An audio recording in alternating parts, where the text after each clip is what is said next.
The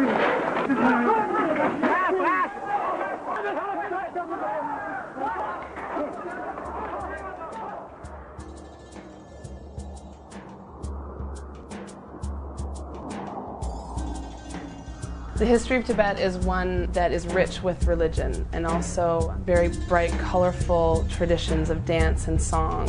While Tibet is located close to China, north of Nepal and India, it has influences from all of those areas. So much is incorporated inside of Tibet, but at the same time Tibet was so isolated. The way of life there is really unique to that elevation. It's the highest elevation in the world, the plateau, the roof of the world. It was an independent nation when China invaded in 1949. The communists took control of China, they invaded Tibet from the east, and for the next 10 years sort of took control of Tibet in a way that it became an absolutely desperate situation for the Tibetan government. Since 1959, the Dalai Lama has lived in India, and probably 135,000 Tibetans live with the Dalai Lama and the Tibetan government, which functions in exile.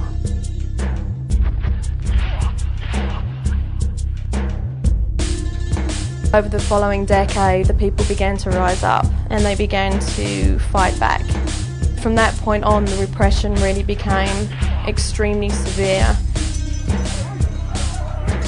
The Chinese government launched a direct attack on anybody who was a Tibetan government official or anybody within the monasteries and the nunneries. We're talking about 6,000 plus monasteries destroyed. We're talking about thousands, tens of thousands of Tibetan lives lost.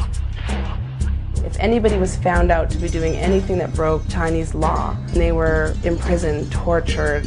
Some people spent more than 30, 40 years in jail, and their crimes were no greater than having a picture of the Dalai Lama or having practiced Tibetan Buddhism within their home.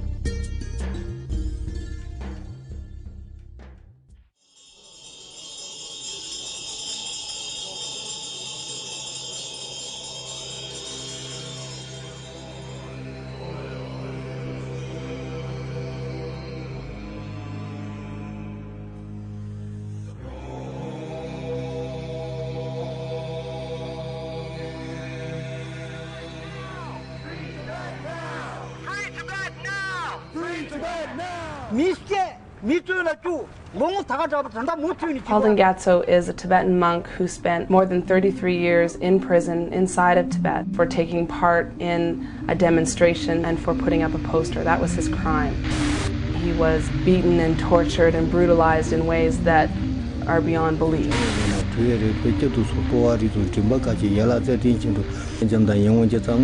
They strung him up by his arms from the ceiling, his shoulders popping out of their joints and just passing out from the extreme pain.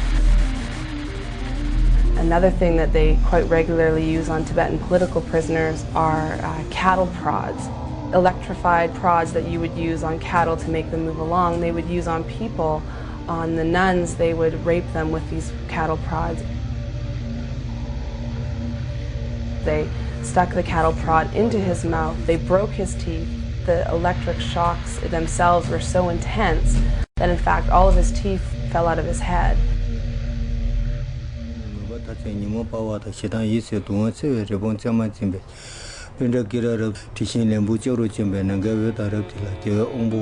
He was released from jail finally under pressure from Amnesty International and a letter writing campaign. Palden didn't just escape Tibet like so many people do right away.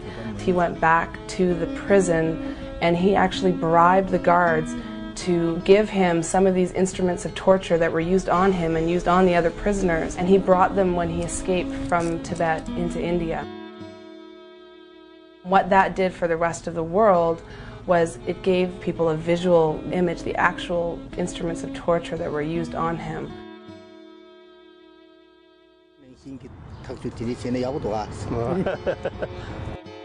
One of the most striking things about Palden's story is how he doesn't harbor any hatred for the people who did these things to him. He doesn't harbor any hatred for the Chinese government. He truly embodies the ideals of Tibetan Buddhism, of love, of compassion, even for one's enemy.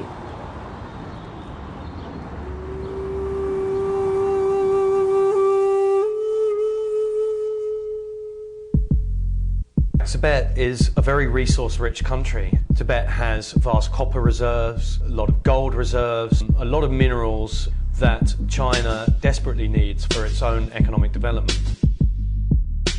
The resources are extracted and taken straight out of the region and used to fuel economies which don't really trickle down in any way to the Tibetan economy. For 50 years, the Tibetan people have been suffering an occupation in which they've been brutally dealt with when they have voiced any dissent to that occupation by the Chinese government. 50 years on, there are very little signs of the Chinese loosening their grip. In fact, they're tightening their grip because suddenly technology has advanced, which has enabled them to extract the natural resources that they've always known is there.